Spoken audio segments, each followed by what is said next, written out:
Assalamualaikum warahmatullahi wabarakatuh. Nama saya Nirma Diana, NPM 1814231007, TIP 2018. Di sini saya akan membahas materi satuan operasi terkait pembekuan.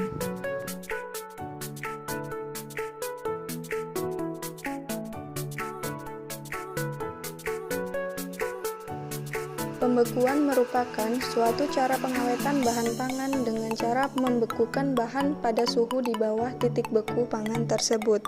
Prinsip dari pembekuan yaitu dengan membekunya sebagian kandungan air bahan atau dengan terbentuknya es pada bahan, maka kegiatan enzim atau zat reni dapat dihambat atau dihentikan sehingga dapat mempertahankan mutu bahan pangan.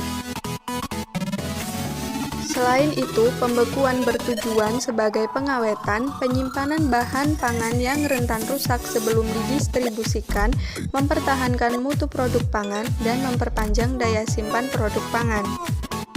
Selama proses pembekuan, akan terjadi pengambilan energi panas dari produk pangan yang melibatkan dua jenis panas, yaitu panas sensibel dan panas laten. Panas sensibel merupakan energi panas yang diambil atau dihilangkan terlebih dahulu agar suhu produk pangan mendekati suhu bekunya. Pada saat pengambilan panas sensibel, tidak terjadi perubahan fase produk pangan, yang terjadi hanya sebatas penurunan suhu pada produk pangan.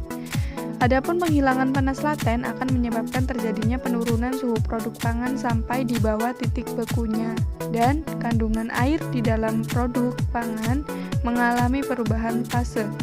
Sejumlah energi diperlukan untuk menghilangkan panas sensibel, panas akibat respirasi dan juga panas laten untuk menurunkan suhu, membentuk kristal es, dan membekukan produk pangan.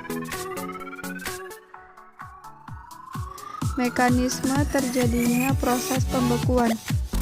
Kurva di bawah menjelaskan perbandingan kurva pembekuan air murni dan kurva pembekuan bahan pangan, di mana garis biru merupakan tipikal kurva untuk air murni dan garis merah tipikal kurva untuk bahan pangan.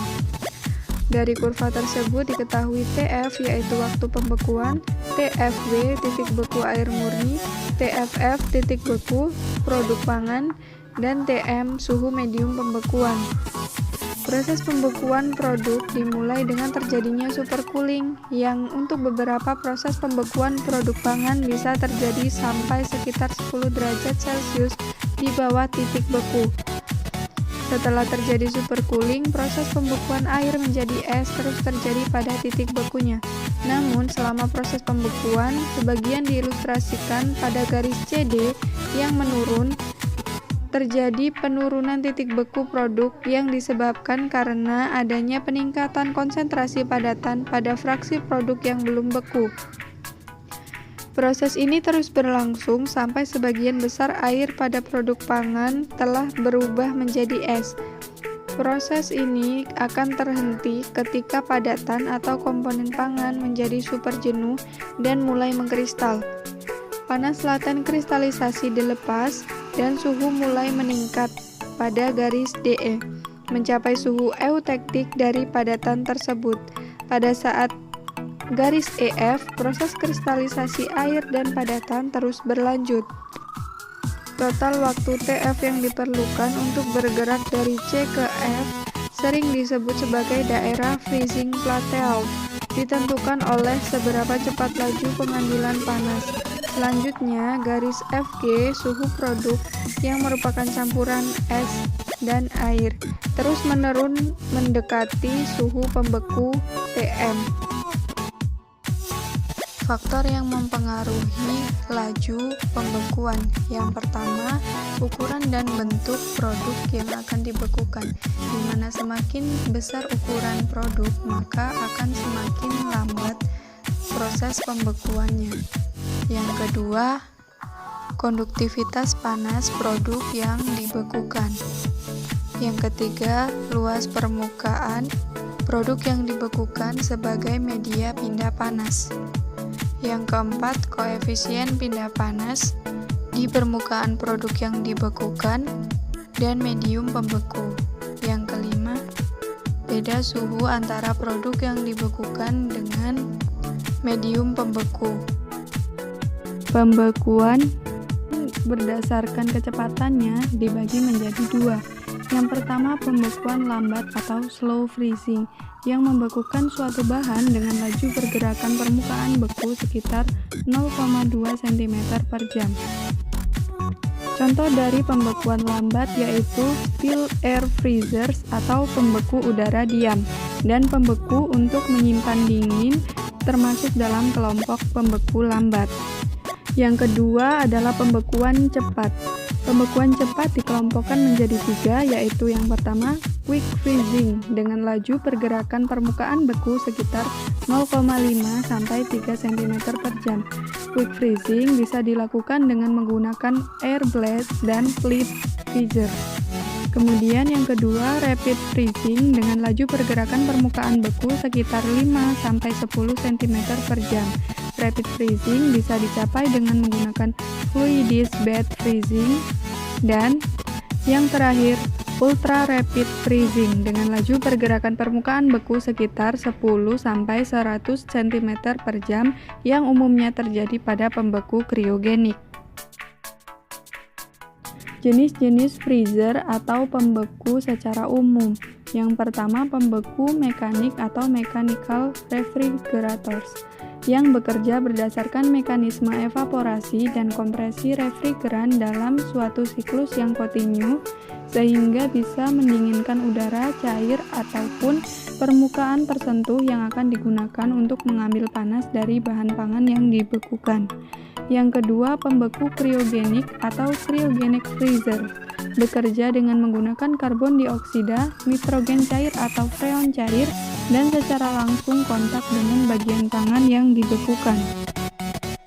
Pada suatu industri, saat akan memilih metode pembekuan yang akan digunakan, perlu mempertimbangkan waktu pembekuan. Prediksi waktu pembekuan terdapat dua metode. Yang pertama, metode Planck. Metode Planck menggunakan hubungan antara waktu dengan suhu. Persamaan Planck diturunkan dengan menggunakan bantuan ilustrasi dari produk pangan berbentuk lempeng atau slab yang mengalami perpindahan panas secara konveksi dan konduksi selama proses pembekuan. Namun, pada prakteknya, perhitungan waktu pembekuan ini sulit dilakukan karena perubahan suhu selama proses pembekuan, beda laju pembentukan inti kristal pada bagian yang berbeda, dan terjadinya perubahan densitas, konduktivitas panas, panas jenis, dan difusivitas selama penurunan suhu. Rumus yang digunakan pada metode Planck yaitu TF sama dengan rho F lambda F per TF min TI dikali RA kuadrat per KF ditambah PA per H, di mana TF merupakan waktu pembekuan, TF suhu awal pembekuan produk pangan, TI suhu medium pembeku, rho F densitas bahan, lambda F panas laten produk pangan, H koefisien pindah panas konveksi pada permukaan produk pangan, KF konduktivitas bahan. Dan selain itu, nilai R, T, dan A bervariasi untuk dimensi produk pangan yang berbeda. Ketentuannya dapat dilihat pada tabel berikut. Contoh soal dari metode Planck. Produk pangan berbentuk silinder dibekukan di dalam freezer sistem konveksi dengan suhu awal produk pangan 10 derajat Celcius dan suhu freezer minus 40 derajat Celcius. Produk pangan memiliki diameter 7 cm, densitas 1000 kg per meter kubik, suhu awal pembekuan minus 1,25 derajat Celcius, konduktivitas termal produk pangan beku 1,2 watt per meter kuadrat Kelvin, koefisien pindah panas 50 watt per meter kuadrat Kelvin, dan panas laten 250 kJ per kilogram. Hitunglah waktu pembekuannya. Diketahui suhu awal produk pangan 10 derajat Celcius, suhu freezer minus 40, suhu awal pembekuan minus 1,25 derajat Celcius, diameter produk pangan 0,07 meter, densitas 1000 kg per meter kubik, konduktivitas termal 1,2 watt per meter kuadrat Kelvin, panas laten 250 kJ per kilogram, koefisien pindah panas 50 watt per meter kuadrat Kelvin. Karena produk pangannya berbentuk silinder, maka nilai P-nya 1/6 dan nilai R-nya 1/4 seperti yang diterangkan pada tabel tadi. dijawab, maka kita akan memasukkan rumus tadi.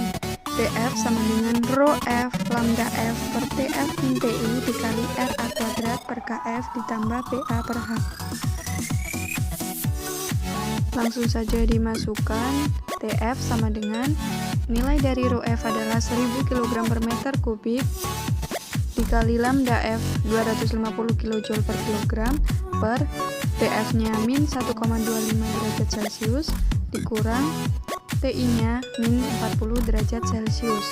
Kemudian dikali dengan RA kuadrat per KF, di mana nilai R-nya tadi adalah 1/4 dikali A kuadrat, A-nya yaitu diameternya 0,07 meter kuadrat per nilai KF-nya 1,2 watt per meter Kelvin ditambah dengan PA, nilai PA-nya tadi adalah P-nya 1/6 dikali dengan nilai A-nya 0,07 meter dibagi H, nilai H-nya tadi adalah 50 watt per meter kuadrat Kelvin.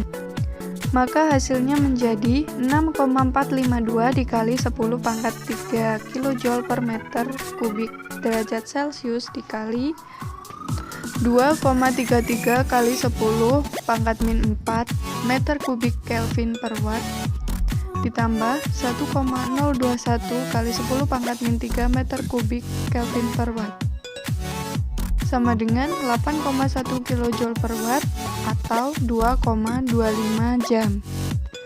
Jadi waktu pembekuan pada produk pangan yang berbentuk silinder yaitu selama 2,25 jam. Yang kedua yaitu metode PAM. Pada metode PAM, suhu rata-rata pembekuan atau TFM membagi pembekuan menjadi dua bagian, yaitu pre-cooling dan post-cooling. Dari data penelitian PAM, maka ditemukan TFM sama dengan 1,8 ditambah 0,263 TC ditambah 0,105 TA, di mana TC adalah suhu akhir dan TA adalah suhu medium pembekuan. Waktu pembekuan untuk beberapa bentuk beraturan adalah sebagai berikut, di mana untuk menentukan waktunya, T sama dengan DC per EFH dikali delta H1 per delta T1 ditambah delta H2 per delta T2 dikali 1 ditambah BI per 2, di mana DC adalah karakteristik dimensi jarak terdekat ke pusat bahan atau jari-jari, satuannya meter. H adalah koefisien pindah panas konveksi, satuannya watt per meter kuadrat Kelvin. EF adalah faktor bentuk, EF nilainya 1 untuk lempeng tak hingga, nilainya 2 untuk silinder tak hingga, dan nilainya 3 untuk bola.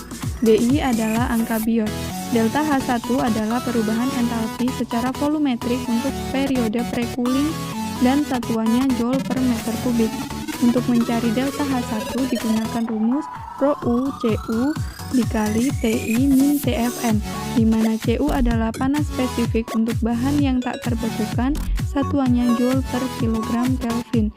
TI adalah suhu bahan awal dan satuannya adalah derajat Celcius. Untuk mencari delta H2 digunakan rumus delta H2 sama dengan Rho F dikali LF ditambah CF dikali TFM min TC, di mana CF adalah panas spesifik untuk bahan beku, satuannya Joule kilogram per Kelvin.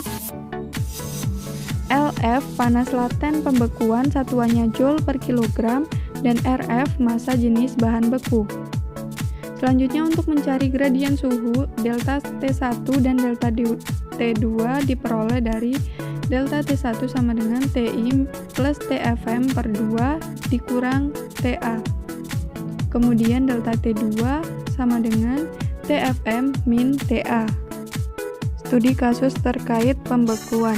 Di sini saya menggunakan skripsi dengan judul Teknik Pembekuan Ikan Suangi Priyancanthus Tayenus Blok dengan metode air blast freezing di PT Starfood International Lamongan, Jawa Timur.